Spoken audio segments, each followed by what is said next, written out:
But this week we go to Liverpool and the Kop.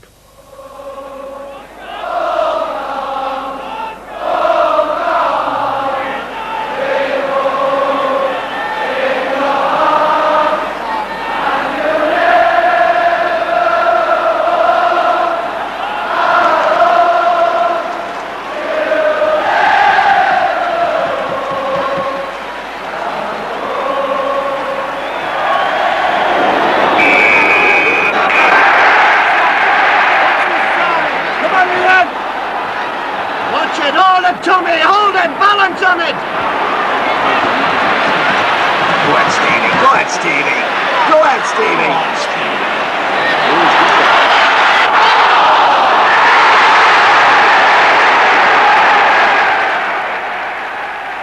Scoring a goal in front of 50,000 spectators.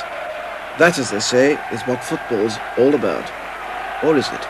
I'm afraid that it's not just a question of going out onto the pitch in front of the huge crowd on Saturday afternoons and being in front of the television cameras and signing autographs.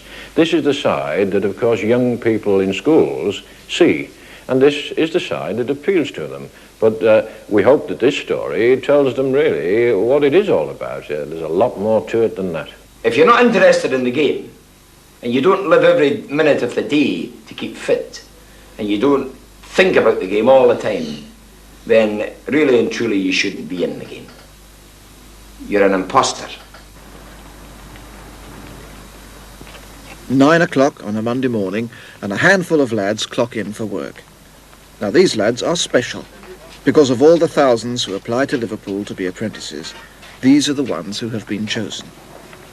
They may be special, but there's nothing very exciting about the way they start the day. There are boots to be cleaned, dressing rooms to be got ready, and kit to be handed out. Chris Lawler. Yeah. Number 6, Emlyn Hughes. 28, Tommy Smith. Kevin Keegan, number 9. At 10 o'clock, as the apprentices are completing their tasks, the professionals arrive, and with them, the autograph hunters.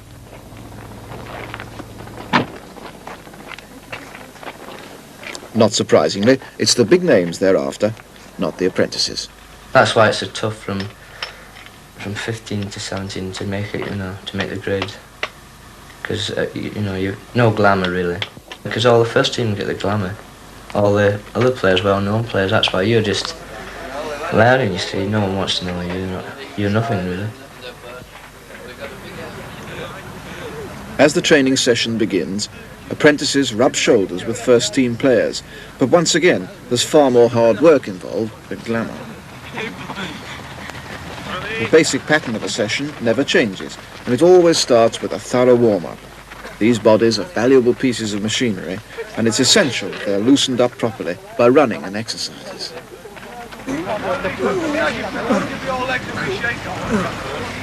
Your head should be twisted right round and looking up to the sky when you come round. Come on. Again, those under 32 should be touching the ground outside the toes. Come on, reach, reach, reach. Go harder. You should be able to do 50 of these in the minute. Come on. Turn quickly. Up and over. Get down. Come on, get down. Bend quickly. Going quicker. Change, change, change. Change, change. Come on, son. Keep soaring away. Keep soaring away. Change. After the warm-up, the footballs are brought out and the players move on to practicing ball skills and set moves.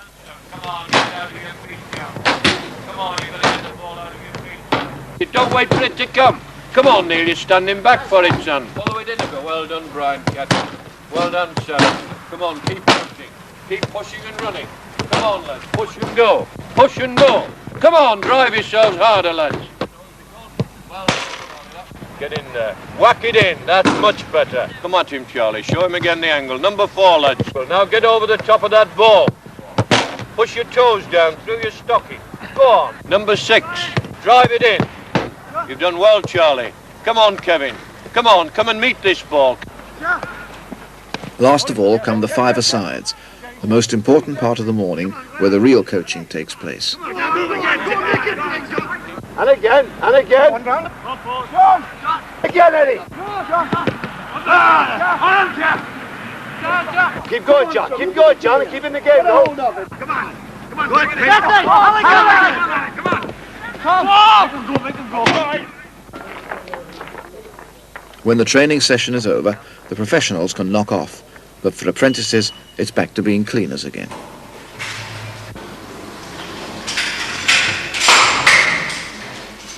It's not that Liverpool needs cheap labour, it's part of a deliberate plan to keep the apprentices' feet firmly on the ground.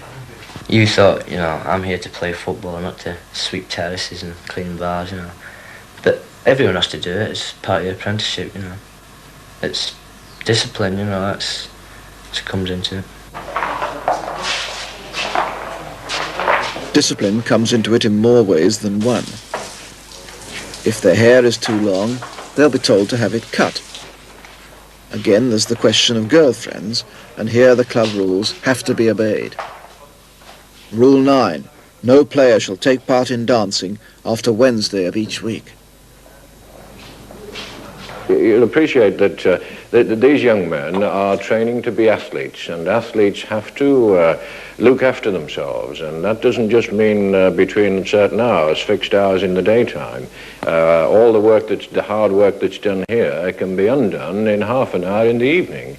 Oh yes, self-discipline, yes. Men who are not weak-minded, who can resist temptation.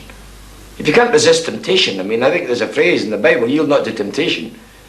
I mean, if you can't resist temptation, I mean, you're no hope. We look at them very carefully, and the staff here can notice just by looking at a young boy first thing in the morning whether in fact he has slept well, whether in fact he is behaving himself, and he'll quickly be told if he's not. Wages, please. Joel. Right. Caslin. The apprentices work a 6-day week, and for this they are paid between £7 and £10 a week, plus their accommodation if they live away from home. The bonuses are a mere 50p for a win and 25p for a draw, so as pay, it's nothing remarkable. What about the prospects? Well, put it this way, that we would think that of all the boys that you take as apprentice professionals, I think it would be, it can be misleading, of course, figures, but I would say that half of them will fail. There'll be out-and-out failures. Because the job is so risky, Liverpool insist on the apprentices continuing their education at least one afternoon a week to get other qualifications. The economic system, the government takes measures, it uses the tax measures to do something about this. It's possible, for example, by Tom Saunders, he thinks, and rightly so, that education is, you know, a major part of the football setup, and he likes to get all the apprentices to attend some sort of course, you know.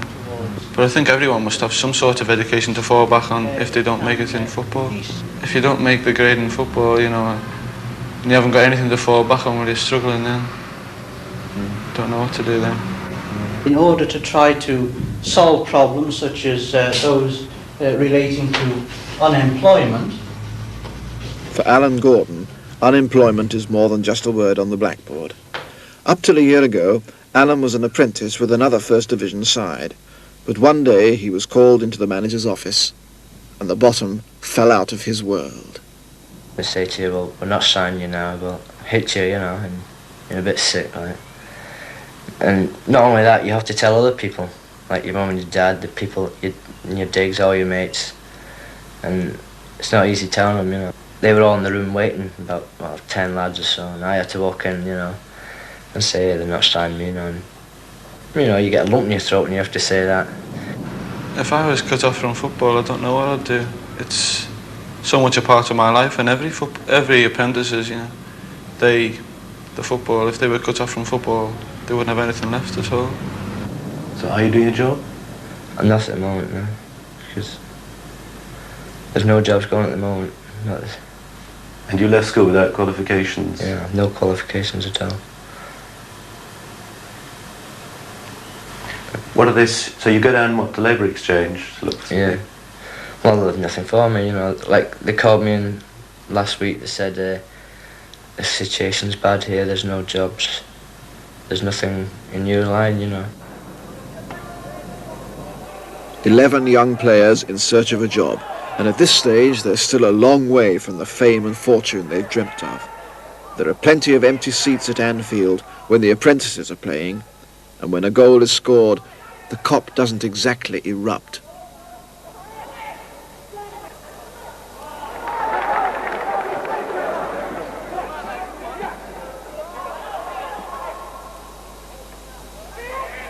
There may be no crowd atmosphere to spur them on, no television cameras and no newspaper reporters, but there's plenty of tension of a different kind.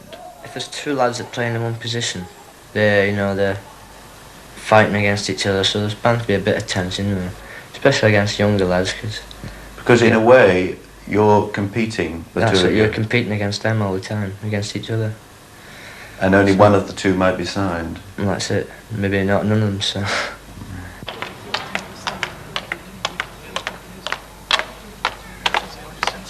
When George Best started as an apprentice, he was so homesick that he ran away back to Ireland and nearly gave up the game altogether. Clubs have to look after their players off the field as well as on it, and Liverpool do their best to make sure that apprentices are happy in their digs. Neil Singleton is from Stockport, and John Joyce is from Kilmarnock in Scotland. You'll be all right.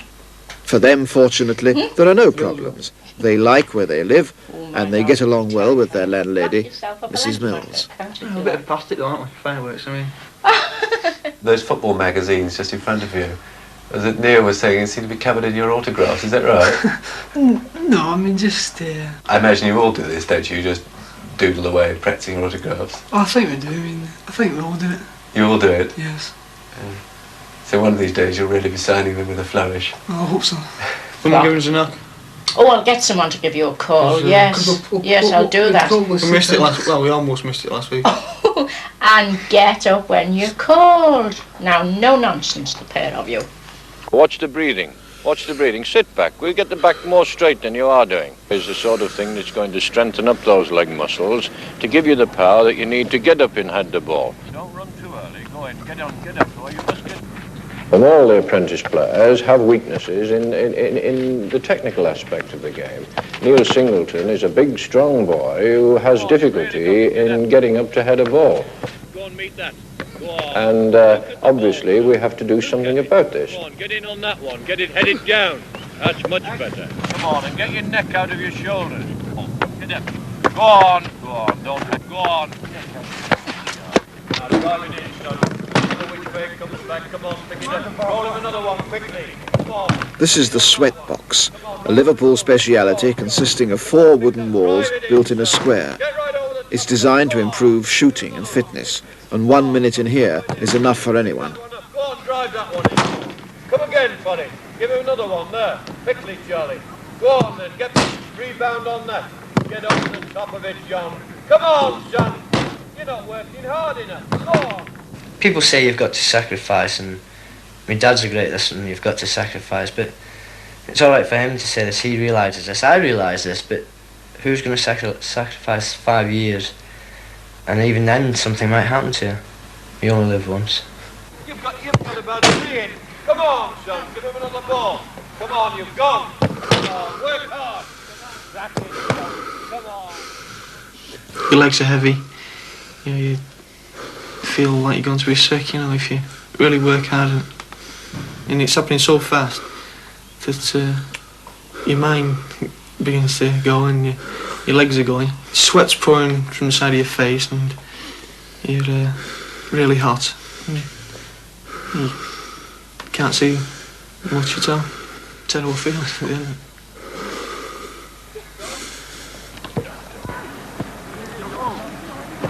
The apprentices work hard, driven on by the knowledge that if they took things easy, they could soon be looking for another job. The eyes of the coaches are sharp and would soon spot anyone who slacked.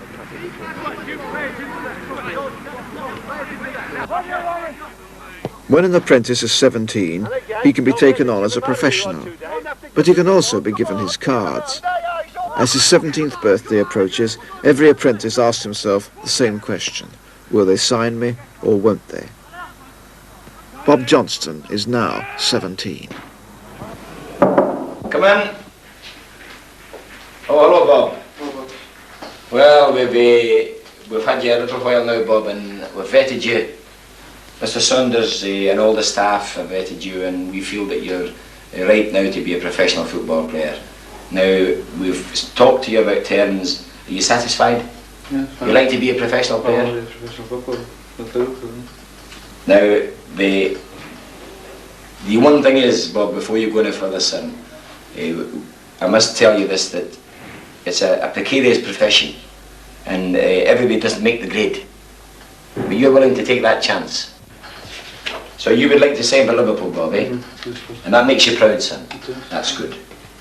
Okay then. You sign these forms, Bob. You've got to sign the 4 forms. Yeah then, Bob.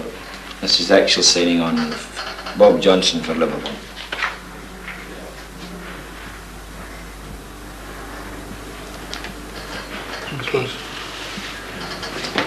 Now that's it, Bob. And wishing you the best of luck, son. I'm going to say one thing that's tremendously true, Bob. That as a player, son, everything depends on you. And to be an athlete, you've got to live like an athlete. And if you do live like an athlete, then the ability you have will show through.